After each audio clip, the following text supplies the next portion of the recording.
अस्सलाम वालेकुम dear students, क्या हाल है भैया? आप सब लोगों को ठीक ठाक हैं जी। हमारी सीरीज चल रही थी रिस्क इन फाइनेंशियल सर्विसेज के अंदर से हमने बॉन्ड्स वैल्यूएशन वाला टॉपिक छेड़ा हुआ था, जिसमें हम ये देख रहे थे कि जो यील्ड टू मेच्योरिटी होता है, जो YTM है, उसके चेंज होने से हमारे जो बॉन्ड्स का एनुअलाइज रिटर्न है वो उस पर क्या इफेक्ट पड़ता है। हम उस रिस्क को सीख रहे थे, उसको मैनेज करना सीख रहे थे। आज का जो हमारा टॉपिक होगा उसकी फोर्थ पॉसिबिलिटीज़ होगी। तीन पॉसिबिलिटीज़ हमने ऑलरेडी बना दी है, उसकी वीडियो मेरे चैनल पर मौजूद है, प्लेलिस्ट बनी हुई है फाइनेंशियल रिस्क के नाम से, आप वहां जाकर वो देख सकते हैं। आज जो हमने फोर्थ कंडीशन करनी है वो ये है कि changed YTM bond sold before maturity.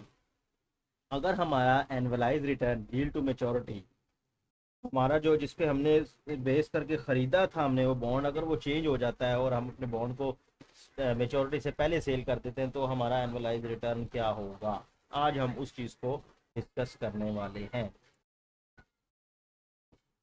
We now turn our attention to the fourth and fifth results concern the effect of the length of an investor's holding period on the rate of return for the period for a bond that experience an increase or decrease in its YTM before first coupon payment.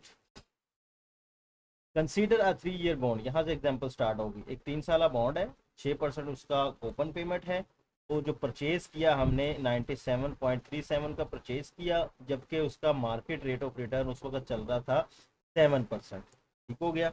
If the YTM increase from 7 to 8%, अगर YTM हमारा साल coupon payment से पहले change हो जाता है, 8% हो जाता है after purchase, and bond is sold after 1 year, और बॉन्ड को अगर हम 1 साल बाद ही सेल कर देते हैं, तो बताएं रेट ऑफ रिटर्न क्या होगा पूरे सालाना जो हमें मिलने वाला है।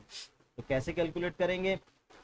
सबसे पहले तो bond price just after first coupon payment has been paid by yield 8%। तो जो हमारी 8% के हिसाब से हमने उसको जो सेल वाली वैल्यू निकाली कि भाई इतने का हमारा अब ये बिकेगा, वो था 96.433। अब ये कैसे आया? इसमें आप क्या करेंगे, आप ये देखें, टाइमलाइन ड्रॉ करें आप अपनी। 0 ईयर, ये 1 ईयर, ये 2 ईयर, और ये आपका सॉरी 3 ईयर हो गया। यहाँ पे 0, यहाँ पे 1, यहाँ पे 2, यहाँ पे आपका सॉरी 3 हो गया। आपने 6% तो आपको एक कूपन पेमेंट मिलना ही मिलना है, और ये जो है 100 आपको साल के एंड पे भी आपको मिलना ही मिलना है। आपने इसको डिस्काउंट करना है, इसको यहाँ पे लाना है 0 पे, और इधर से इसको भी यहाँ पे लाना है 0 पे, और देन इसने आपने इसको भी यहाँ पे लाना है 0 पे। आपने क्या किया, डिस्काउंट रेट लगाया जब आपने बॉन्ड खरीदा। ये जो 97.3% आई है वैल्यू, ये 7% से आई है आपकी। 7% अगर आप डिस्काउंट रेट लगा के इसको यहाँ पे निकालेंगे तो आपके पास ये वाली वैल्यू आ जाएगी। अब आपने चूंकि सेल करना है 1 साल के बाद, ये आपकी वो टाइमलाइन है जो आपने पहले डिसाइड कर ली कि मैंने इस साल पे आके सेल कर देना है। तो अब आपने सेल प्राइस भी तो निकालनी है। सेल प्राइस आपकी निकलेगी इस 8% से,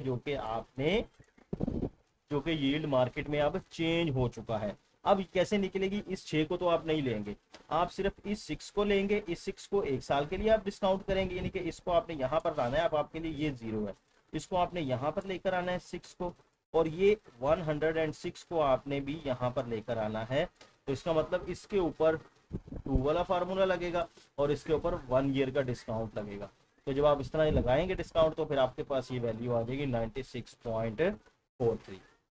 इसको अगर हम अब एक्सेल के थ्रू मैं आपको दिखा दूं, तो एक्सेल के थ्रू आपको ज़्यादा आसान हो जाएगा। ले जी, एक्सेल पे आ जाते हैं हम, यहाँ पे मज़ीद आपके लिए आसान हो जाएगा।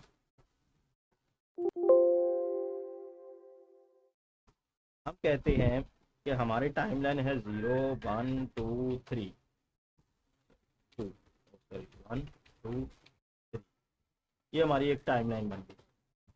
इधर हमें $6 मिलना है, इधर भी $6 मिलना है, इधर भी $6, और इधर हमें 100 फेस वैल्यू रिटर्न मिल रही है। ठीक हो गया। सबसे पहले तो हम इसकी निकालेंगे इनिशियल इन्वेस्टमेंट, कि हमें वो बॉन्ड कितने का खरीदना चाहिए, या आप इसको कह लें प्रेजेंट वैल्यू बॉन्ड की। प्रेजेंट वैल्यू बॉन्ड की कैसे निकलेगी? यहाँ पे एक और चीज़ हमें इंफॉर्मेशन मिस है हमारी। इसका YTM कितना है? मार्केट रेट ऑफ रिटर्न 7% है। ठीक हो गया। कूपन पेमेंट कितनी है? वो हमारी 6% है। ये चीज़ें आ गई। और लाइफ कितनी है हमारी, ये हमें पता है 3 ईयर है। सबसे पहले प्रेजेंट वैल्यू कैसे आएगी, हमने यहाँ पर हर एक को जो है ना डिस्काउंट फैक्टर से लगाकर उसको वैल्यू निकालनी है। तो ईयर 1 का जो डिस्काउंट फैक्टर कुछ नहीं है, ईयर 2 पे आपका जो डिस्काउंट फैक्टर होगा वो ये होगा 1 प्लस 0.7 ब्रैकेट, और उसकी पावर क्या होगी, पावर 3 होगी, क्योंकि अभी हम प्रेजेंट वैल्यू निकाल रहे हैं। तो हम यहाँ पे इसको क्या करेंगे, सॉरी 1 होगी, 1 से स्टार्ट करेंगे, इसको हो गया। इसको हम आगे 3 सालों के लिए इंक्रीज कर लेंगे, इसकी पावर हो जाएगी 2, इसकी पावर हो जाएगी 3, हो गया। आपने इसको अब इन इन वैल्यू से मल्टीप्लाई करना है, जो कैश फ्लो आपको मिलना है, जो कैश स्ट्रीम आपको मिलना है, उससे अब आप इनको मल्टीप्लाई करेंगे। ये आपने इसको मल्टीप्लाई नहीं करेंगे, डिवाइड करेंगे, क्योंकि मैंने पावर प्लस में लिया, अगर पावर माइनस में होती तो फिर आपने इसको मल्टीप्लाई करना था। जैसे आप इसको इससे करेंगे, ये आप इसकी प्रेजेंट वैल्यू निकाल रहे हैं, असल में क्या कर रहे हैं, प्रेजेंट वैल्यू निकाल रहे हैं। तो यहाँ पे इन दोनों को आपको करना पड़ेगा, क्योंकि वो आपने सम नहीं किया। 106 इसको आप डिवाइड करेंगे इस वैल्यू से, तो ये आपकी प्रेजेंट वैल्यू आ गई। यहाँ पे हम इसको सम कर लेते हैं, ब्रैकेट, ये क्या आ गई, ये हमारे पास, ये देखें, अगर आपको मैं दिखाऊं बुक से, तो ये वही वैल्यू है 97.37 जो हमने बॉन्ड के लिए देनी है पेमेंट साल के शुरू में। अब हमारी अजम्पशन ये है कि वाईटीएम हमारा चेंज हो चुका, market rate of return change हो चुका है, हमने बॉन्ड को सेल कर देना है 1 साल के बाद। अब बताएं 1 साल के बाद उस बॉन्ड की क्या प्राइस होगी जिसपे हम उसको सेल करेंगे, तो अब हम वो निकालने लगे, सेल एट ईयर 1, ये मैंने वर्जन से लिख दिया। अच्छा जी, अब हम यहाँ पे खड़े हैं, ईयर 1 पे खड़े हैं जी, ठीक हो गया। यहाँ पे हमने इसकी प्रेजेंट वैल्यू निकालनी है, सेम वही काम करना है हमने, जो उसकी फ्यूचर कैश फ्लोज हमें मिलेंगी, हमने उसको डिस्काउंट करके पीछे लेकर आना है। तो यहाँ पे डिस्काउंट फैक्टर हम फिर से लगाएंगे इसके लिए जो डिस्काउंट फैक्टर लगेगा, ठीक हो गया। अब चूंकि ये 0 ईयर है, यहाँ पे डिस्काउंट फैक्टर नहीं लगेगा, यहाँ से डिस्काउंट फैक्टर लगना शुरू होगा। जरा गौर करें, ये जो 0 था, यहाँ पे हमें कोई डिस्काउंट फैक्टर नहीं लगाया, जो अगले साल वाला था उसके नीचे हमने डिस्काउंट फैक्टर लगाया। तो इसी तरह इसको भी, जिस साल पे हमने इसको सेल करना है उस साल पे डिस्काउंट फैक्टर नहीं लगेगा, उसके बाद वाले पे डिस्काउंट फैक्टर लगेगा। वो डिस्काउंट फैक्टर क्या होगा, 1.08 हो गया। डिस्काउंट रेट आपका चेंज हो गया 1 आप इसको आप कॉपी करें और यहाँ पे इसको आप 2 कर दें, और अब इसी तरह सेम आप इसको ऐसे से डिवाइड करें,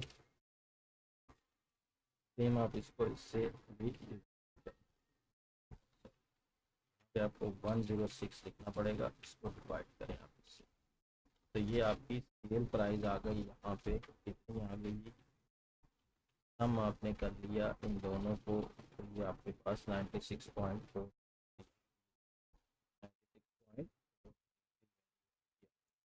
सेल प्राइस आ। अब डिविडेंड को जरा ग्रो तो देखें, डिविडेंड इनकम है हमारी इस बॉन्ड में, कोई नहीं, इस बॉन्ड में कोई डिविडेंड इनकम नहीं है, क्योंकि हमने 0 ईयर पे परचेज किया था और ईयर 1 पे जाते ही हमने सेल कर लिया। सिर्फ हमें जो इनकम आई वो $6 की आई, ये कोई भी ग्रो पेमेंट ना हुई। तो इस वजह से इन्होंने यहाँ पे 6 को और जो सेल प्राइस है उसको ऐड किया, दोनों को जो सेल करनी है, और डिवाइड किसे किया, जो इनिशियल इन्वेस्टर हमारी परचेज थी। तो इस तरह से आंसर क्या आ गया, 5.19। तो आप देख सकते हैं हमारी अजम्पशन ये थी कि अगर वाईटीएम इंक्रीज हो जाता है और बॉन्ड हमने टाइम से पहले सेल कर दिया, तो हमारा रेट ऑफ रिटर्न जो एनुअलाइज आएगा वो कम आएगा, उसमें हमें लॉस होगा। इसी तरह अगर हम इसको ऑपोजिट डायरेक्शन में करने बाद, अभी तो हमने इंक्रीज किया था ना, अब हम डिक्रीज कर लेते हैं। हम कहते हैं इफ वाईटीएम डिक्रीजेज 6%, वाईटीएम पहले क्या था 7% था, अब हम एज्यूम कर लेते हैं जी वो 6% हो गया, क्योंकि पिछले एग्जाम्पल में हमने क्या किया था 8% उसे कर लिया था। अब सेम वही प्रोसीजर हम करेंगे, सबसे पहले तो उसकी ईयर 1 पे जाके उसकी सेल प्राइस निकालेंगे, ठीक हो गया। तो वो हम अपने एक्सेल की शीट पे फिर चले जाते हैं, यहाँ पे आके देख लेते हैं। यहाँ पे जो हमारा अब रेट ऑफ रिटर्न, अच्छा ये प्राइस तो वैसे ही रहेगी, ये चेंज नहीं होगी, ठीक है। चेंज होगी तो ये जो प्राइस होनी है ना, ये वाली, ये चेंज होगी जो हमने सेल कर दी है। तो यहाँ पे डिस्काउंट रेट चेंज हो गया जी, कितना 6% हो गया, यहाँ पे भी 6% हो गया। देखिए 100 वैल्यू आ गई, बुक में भी क्या है 100 वैल्यू ही मौजूद है। अब हमें कूपन पेमेंट कितना मिला, 6 रुपीज़ 1 साल के बाद, और 100 हमें सेल प्राइस मिल रही है उसकी।